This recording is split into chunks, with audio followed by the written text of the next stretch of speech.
Hi friends, ನಮಸ್ತೆ. ಇವತ್ತಿನ ಯಜಮಾನ ಸೀರಿಯಲ್ ಏನಾಗುತ್ತೆ ಅಂತ ನೋಡೋಣ ಬನ್ನಿ.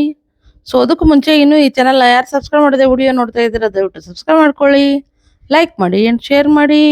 ಸಂಚಿಕೆ ಮೊದಲಿಗೆ ನೋಡೋದಾದ್ರೆ ತರುಣ್ ಲೆಟರ್ನ ಬರೆದಿಟ್ಟು ಊರ್ ಬಿಟ್ಟು ಹೊರಟೋಗಿರ್ತಾನೆ. ಆ ಲೆಟರ್ ರಾಘುಗೆ ತಲುಪಿರುತ್ತೆ. ಆ ಲೆಟರ್ ಅಲ್ಲಿ, ಲವ್ ಮಗ, ನಿನ್ಗೆ ನಾನು ತುಂಬಾನೇ ಬೇಜಾರು ಮಾಡ್ಬಿಟ್ಟೆ. ಇನ್ ಮುಂದೆ ನಿನ್ ಕಣ್ಣಿಗೂ ನಾನು ಕಾಣಿಸಲ್ಲ. ನಿನ್ನಿಂದ ನಾನು ದೂರ ಹೊರಟೋಗ್ತಾ ಇದ್ದೀನಿ. ಸಾಧ್ಯವಾದ್ರೆ ನನ್ನ ಕ್ಷಮಿಸ್ಬಿಡು ಅಂತ ಆ ಲೆಟರ್ ಅಲ್ಲಿ ಬರ್ದಿರುತ್ತೆ. ಇದನ್ನ ಕೇಳಿ ರಾಘು ತುಂಬಾನೇ ಬೇಜಾರು ಮಾಡ್ಕೊಂಡ್ಬಿಡ್ತಾನೆ. ಆ ಲೆಟರ್ ಓದ್ತಾ ಇರುವಾಗ, ಇದೇನಿದು, ನಾನು ತುಂಬಾನೇ ದೊಡ್ಡ ತಪ್ಪು ಮಾಡ್ಬಿಟ್ನಾ? ಸಿಟ್ಟಿನ ಕೈಗೆ ಬುದ್ಧಿ ಕೊಟ್ಟು ನನ್ನ ಫ್ರೆಂಡ್ ನಾನು ದೂರ ಮಾಡ್ಕೊಂಡ್ಬಿಟ್ಟೆ. ಸ್ವಲ್ಪ ಸಮಾಧಾನ ಆಗಿ ನಾನು ಯೋಚನೆ ಮಾಡ್ಬೇಕಿತ್ತು. ನನ್ನ ಸ್ನೇಹಿತನ ವಿಷಯದಲ್ಲಿ ನಾನು ತುಂಬಾನೇ ದುಡುಕ್ಬಿಟ್ಟೆ ಅಂತ ನನಗನ್ನಿಸ್ತಾ ಇದೆ ಮೇಡಮ್. ಬನ್ನಿ ಅವನೆಲ್ಲಿದ್ದಾನೆ ಅಂತ ಹುಡ್ಕೊಂಡ್ ಬರೋಣ ಅಂತ ಜಾನ್ಸಿ ಮತ್ತು ರಾಘು ಅಲ್ಲಿಂದ ಹೊರಟೋಗ್ತಾರೆ. ಈ ಕಡೆ ಅವ್ರು ಹೋದ್ಮೇಲೆ ಸಂಗೀತ ಅದೇ ಜಾಗಕ್ಕೆ ಬಂದು ಕೂತ್ಕೋತಾಳೆ. ಸಂಗೀತನಿಗೆ ತುಂಬಾನೇ ಬೇಜಾರಾಗಿರುತ್ತೆ. ಹಾಗೆ ಬೇಜಾರಲ್ಲಿ ಕೂತ್ಕೊಂಡಾಗ ಕೆಳಗಡೆ ಬಿದ್ದಿರೋ ಲೆಟರ್ನ ನೋಡಿ ಏನಿರ್ಬೋದು ಅಂತ ಅನ್ಕೊಂಡು ಆ ಲೆಟರ್ನ ಓದೋಕೆ ಶುರು ಮಾಡ್ತಾಳೆ. ಆ ಲೆಟರ್ ನೋಡಿದ್ಮೇಲೆ ಸಂಗೀತನಿಗೆ ತುಂಬಾನೇ ಬೇಜಾರಾಗಿ ಅಳು ಬರೋಕೆ ಶುರುವಾಗುತ್ತೆ.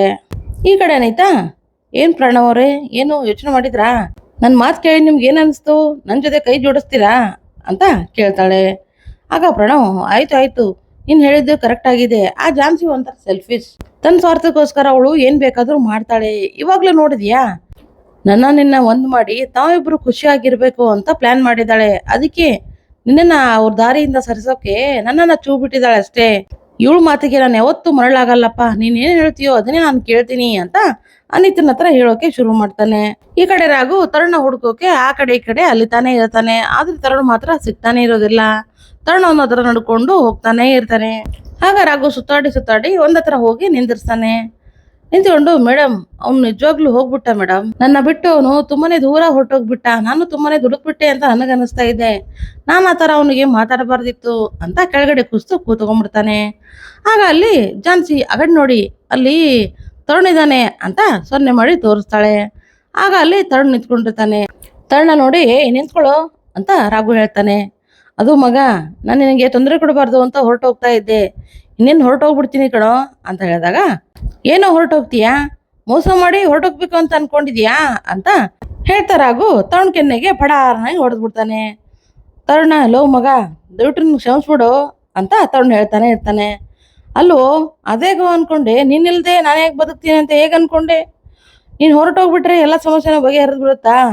ಅಲ್ಲ, ನೀನು ಹೇಗೆ ನಿರ್ಧಾರ ಮಾಡಿದೆ ಅಂತ ತರುಣ್ನ ದಬಸಕ್ಕೆ ಶುರು ಮಾಡ್ತಾನೆ ರಾಘು. ಆಗ ತರುಣ, ಹಾಗಲ್ಲ ಮಗ, ಅದು ನಿನ್ನ ಬಿಟ್ಟ ಬದುಕೋಕೆ ನನಗಾಗಲ್ಲ. ನಿನ್ನ ತಂಗಿನ ನಾನು ಪ್ರೀತಿ ಮಾಡಿ ತಪ್ಪು ಮಾಡ್ಬಿಟ್ಟೆ ಅಷ್ಟೇ. ನಿನ್ನ ಸ್ನೇಹದ ಮುಂದೆ ಅವಳ ಪ್ರೀತಿ ಯಾವ ಲೆಕ್ಕಕ್ಕೂ ಬರಲ್ಲ ಕಣೋ. ನನಗೆ ನೀನ್ ಬೇಕು ಅಂತ ಹೇಳ್ತಾ ಇರ್ತಾನೆ. ರಾಘವಂತೂ ತುಂಬಾನೇ ಖುಷಿ ಆಗ್ತಾ ಇರತ್ತೆ. ಓ, ನನ್ನ ಗೆಳೆಯ ನನ್ನ ಇಷ್ಟೊಂದು ಪ್ರೀತಿ ಮಾಡ್ತಾನಲ್ಲ ಅಂತ ಅನ್ಕೋತಾ ಇರ್ತಾನೆ. ಈ ಕಡೆ ದೊಡ್ಡಮ್ಮ ತರಕಾರಿ ತಗೊಂಡು ಮನೆಗೆ ಬರ್ತಾ ಇರ್ತಾರೆ. ಆಗ ದೊಡ್ಡಪ್ಪ, ಅಲ್ವೇ, ನಾನೇನೇನೋ ಕನಸ್ಕೊಂಡಿದ್ದೆ. ಜಾನ್ಸಿ ಆಫೀಸಲ್ಲಿ ನನಗೂ ಒಂದು ಕೆಲಸ ಸಿಗುತ್ತೆ. AC ರೂಮಲ್ಲಿ ಕುಂತು ನಾನು ಕಂಪ್ಯೂಟರ್ ಆಪರೇಟ್ ಮಾಡ್ಬೋದು ಅಂತ ಅನ್ಕೊಂಡಿದ್ದೆ. ಆದ್ರೆ ಇದೇನೆ, ಹಪ್ಪಳ ಮಾರೋ ಬಿಸ್ನೆಸ್ ಸ್ಟಾರ್ಟ್ ಮಾಡ್ಬಿಟ್ವಿ ಅಂತ ಹೇಳಿದಾಗ, ರೀ, ಹಾಗೆಲ್ಲ ಯಾಕೆ ಅನ್ಕೋತೀರಾ? ಇದೇ ಬಿಸ್ನೆಸ್ಸು ನಾಳೆ ದೊಡ್ಡದಾಗತ್ತಪ್ಪ.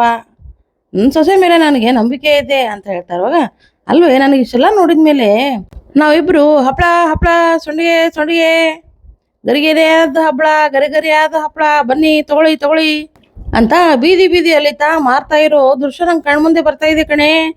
ಇದನ್ನೆಲ್ಲ ನೆನ್ಸ್ಕೊಂಡ್ರೆ ತುಂಬಾನೇ ಭಯ ಆಗುತ್ತೆ ಕಣೆ ಅಂತ ಹೇಳಿದಾಗ, ರೀ, ಯಾಕ್ರಿ ಭಯ ಪಡ್ತೀರಾ? ನಮ್ ಜಾನ್ಸಿ ಹೇಳಿದ್ಮೇಲೆ ಅದಕ್ಕೊಂದು ಅರ್ಥ ಇರುತ್ತೆ ರೀ. ಅವಳೇನೋ ದೊಡ್ಡದಾಗಿನೇ ಮಾಡೋಕೆ ಹೊರಟಿದ್ದಾಳೆ ಅಷ್ಟೇ. ನೀವು ಅದನ್ನ ಸರಿಗೆ ಅರ್ಥ ಮಾಡ್ಕೊಳ್ತಾ ಇಲ್ಲ. ಯಾಕ್ರಿ ತಲೆ ಕೆಡ್ಸ್ಕೊತೀರಾ? ಬನ್ನಿ ಹೋಗೋಣ ಅಂತ ಅಲ್ಲಿಂದ ಹೊರಟೋಗ್ತಾರೆ. ಈ ಕಡೆ ಸಂಗೀತಂಗೆ ತುಂಬಾನೇ ಬೇಜಾರಾಗಿರುತ್ತೆ. ಅಯ್ಯೋ, ತರುಣ್ ಬೇರೆ ಹೊರಟೋಗ್ಬಿಟ್ಟ, ಅಣ್ಣನ್ ಬೇರೆ ಸಿಟ್ಟು ಬಂದ್ಬಿಟ್ಟಿದೆ. ಏನಾಗುತ್ತೋ ಏನೋ, ಇಷ್ಟಕ್ಕೆಲ್ಲ ನಾನೇ ಕಾರಣ. ನಾನ್ ಬದುಕಿರ್ಬಾರ್ದು. ನಾನ್ ಸತ್ತರೆ ಎಲ್ಲ ಸರಿ ಹೋಗುತ್ತೆ, ಅಣ್ಣನ್ ಫ್ರೆಂಡ್ಶಿಪ್ ಉಳಿಯುತ್ತೆ ಅಂತ ಅನ್ಕೊಂಡು ನಾನ್ ಬದುಕಿರೋದೇ ಬೇಡ ಅಂತ ಹೇಳ್ತಾ ತನ್ನ ರೂಮ್ ಕಡೆಗೆ ಓಡಿ ಹೋಗ್ಬಿಡ್ತಾಳೆ. ಈ ಕಡೆ ರಾಘು ಮತ್ತು ತರುಣ ಮನೆಗೆ ಬರ್ತಾರೆ. ಈ ವಿಷಯನ ಮೊದಲು ಸಂಗೀತನಿಗೆ ಹೇಳ್ಬೇಕು ಅಂತ ಖುಷಿಯಾಗಿ ಬರ್ತಾರೆ. ಆಗ ಸಂಗೀತನ ರೂಮು ಡೋರ್ ಲಾಕ್ ಆಗಿರುತ್ತೆ. ಇದನ್ನ ನೋಡಿ, ಓ, ಅವಳು ಹಿತ್ತಲದಲ್ಲಿ ಇರ್ಬೋದು ಅಂತ ಅನ್ಕೊಂಡು ಹಿತ್ತಲದ ಹತ್ರ ಸಂಗೀತನ ಕರೆಯೋಕೆ ಅಂತ ಹೋಗ್ತಾ ಇರುವಾಗ ಕಿಟಕಿಲಿ ನೋಡ್ತಾಳೆ. ಆಗ ಅಲ್ಲಿ ಸಂಗೀತ ನೇಣು ಹಾಕೋಕೆ ಅಂತ ಎಲ್ಲ ರೆಡಿ ಮಾಡ್ಕೋತಾ ಇರ್ತಾಳೆ. ಅದನ್ನ ನೋಡಿ ರಾಘು, ತರುಣ, ಬೇಗ ಬನ್ನಿ ಇಲ್ಲಿ ನೋಡಿ, ಸಂಗೀತ ಏನ್ ಮಾಡ್ಕೋತಾ ಇದ್ದಾಳೆ ಅಂತ ಜೋರಾಗಿ ಕೂಗ್ತಾಳೆ. ಆಗ ಎಲ್ರು ಒಳಗಡೆ ಹೋಗಿ ನೇಣು ಹಾಕೋತಾ ಇರೋ ಸಂಗೀತನ ತಡೆದು ಕೆಳಗಡೆ ಇಳಿಸ್ತಾರೆ. ಏನಮ್ಮ ಏನ್ ಮಾಡ್ಕೊತಾ ಇದ್ದೆ? ಸ್ವಲ್ಪನಾದ್ರು ಬುದ್ಧಿ ಇದೆಯಾ ನಿಂಗೆ? ನಮ್ಮನ್ನೆಲ್ಲ ಬಿಟ್ಟು ಹೋಗ್ಬೇಕು ಅಂತ ಅದೇ ಹೇಗೆ ನಿರ್ಧಾರ ಮಾಡ್ತೀಯ ನೀನು? ನಾನು ದುಡುಕಿ ತುಂಬಾನೇ ಕೆಟ್ಟದಾಗಿ ನಡ್ಕೊಂಡ್ಬಿಟ್ಟೆ, ದಯವಿಟ್ಟು ನನ್ನ ಕ್ಷಮಿಸ್ಬಿಡು ಸಂಗೀತ ಅಂತ ರಾಘು ಹೇಳ್ತಾನೆ ಇರ್ತಾನೆ. ಅಣ್ಣ ದಯವಿಟ್ಟು ನನ್ನ ಕ್ಷಮಿಸ್ಬಿಡು, ನಿಮ್ಮಿಬ್ಬರನ್ನು ಬಿಟ್ಟು ಬದುಕೋ ಶಕ್ತಿ ನನಗಿಲ್ಲ. ನಿನ್ ಮನ್ಸಿಗೆ ನಾನು ತುಂಬಾನೇ ನೋವು ಮಾಡಿದೀನಣ್ಣ, ದಯವಿಟ್ಟು ನನ್ನ ಕ್ಷಮಿಸ್ಬಿಡು. ಸರಿ ಆಯ್ತು ಹೋಗ್ಲಿ ಬಿಡು, ಇನ್ಮೇಲೆ ಆಗೋದ್ರ ಬಗ್ಗೆ ಯೋಚನೆ ಮಾಡೋಣ. ಈ ತರ ತಪ್ಪಾಗಿ ಯೋಚನೆ ಮಾಡಿ ಏನೇನೋ ಮಾಡೋಕೆ ಹೋಗ್ಬೇಡ. ಸ್ವಲ್ಪ ನಾವು ಬರೋದು ಲೇಟ್ ಆಗಿದ್ರೆ ಏನಾಗ್ತಿತ್ತೋ ಏನೋ, ಸದ್ಯ ಏನೂ ಆಗ್ಲಿಲ್ಲ ಅಂತ ಹೇಳಿದಾಗ, ಅಲ್ಲ ಸಂಗೀತ ನಾನೇನು ಹೇಳಿದ್ದೆ ನಿಮ್ಮ ಅಣ್ಣನ ಹತ್ರ ಮಾತಾಡ್ತೀನಿ ಅಂತ, ಆದ್ರೆ ಯಾಕೆ ಈ ತರ ನಿರ್ಧಾರ ಮಾಡಿದೆ ಅಂತ ಹೇಳಿದಾಗ, ಅದಕ್ಕೆ ಅದು ತುಂಬಾನೇ ಭಯ ಆಗ್ಬಿಟ್ಟಿತ್ತು, ಏನಾಗುತ್ತೋ ಏನೋ ಅಂತ, ಅದಕ್ಕೆ ಈ ತರ ನಿರ್ಧಾರ ಮಾಡ್ಬಿಟ್ಟೆ ಅಂತ ಹೇಳಿದಾಗ, ಹೋಗ್ಲಿ ಬಿಡು ಇವಾಗೆಲ್ಲ ಸರಿ ಹೋಯ್ತಲ್ಲ, ಇನ್ಮೇಲೆ ಯಾವುದಕ್ಕೂ ತಲೆ ಕೆಡಿಸ್ಕೋಬೇಡಿ, ಮನೆಯವ್ರ ಹತ್ರ ಮಾತಾಡಿ ನಾವು ಮದ್ವೆಗೆ ಒಪ್ಪಿಸ್ತೀವಿ ಅಂತ ಎಲ್ರು ಮಾತಾಡ್ತಾ ಇರ್ತಾರೆ. ಈ ಕಡೆ ಪ್ರಣವ್ ಮತ್ತು ರಾಯ್ ಅನಿತಿಗೋಸ್ಕರ ವೇಟ್ ಮಾಡ್ತಾ ನಿಂತ್ಕೊಂಡಿರ್ತಾರೆ. ಆಗ ರಾಯ್, ಅಲ್ಲ ಪ್ರಣವ್ ಸರ್, ಅನಿತಾ ಅವರು ಇಷ್ಟು ಬದಲಾಗಿದ್ದಾರೆ ಅಂತ ನಾನು ಅನ್ಕೊಂಡಿದ್ದಿಲ್ಲ, ಅವ್ರು ನಿಜವಾಗ್ಲೂ ಬದಲಾಗಿದ್ದಾರಾ ಅಂತ ಹೇಳ್ತಾರೆ. ಅವಾಗ, ಓ ನಿಜವಾಗ್ಲೂ ಬದಲಾಗಿದ್ದಾಳೆ, ಬೇಕಾದ್ರೆ ಅವಳು ಬಂದ್ಮೇಲೆ ನೀನೇ ಅವಳ ಮಾತು ಕೇಳು, ನಿನಗೆ ಗೊತ್ತಾಗತ್ತೆ ಅಂತ ಸುಳ್ಳಾಗಿ ಹೇಳೋಕೆ ಶುರು ಮಾಡ್ತಾನೆ. ಈ ಕಡೆ ಅನಿತಾ ಒಂದು, ಹೇಳು ರಾಯ್, ಹೇಗಿದೀಯಾ, ಆರಾಮಿದೀಯಾ, ಜಾನ್ಸಿ ಹೇಗಿದ್ದಾಳೆ ಅಂತ ಹೇಳೋಕೆ ಶುರು ಮಾಡ್ತಾಳೆ. ಅವ್ರ ಆರಾಮಾಗಿದ್ದಾರೆ ಮೇಡಮ್ ಅಂತ ಹೇಳಿದಾಗ, ಹೌದಾ, ನನ್ನಿಂದ ತುಂಬಾನೇ ಬೇಜಾರಾಗ್ಬಿಡ್ತಾ, ಅವಳಿಗೆ ತುಂಬಾನೇ ಕಷ್ಟ ಕೊಟ್ಟಿದ್ದೀನಿ, ಆದರೆ ಇವಾಗ ನನಗೆ ಅರ್ಥ ಆಗಿದೆ.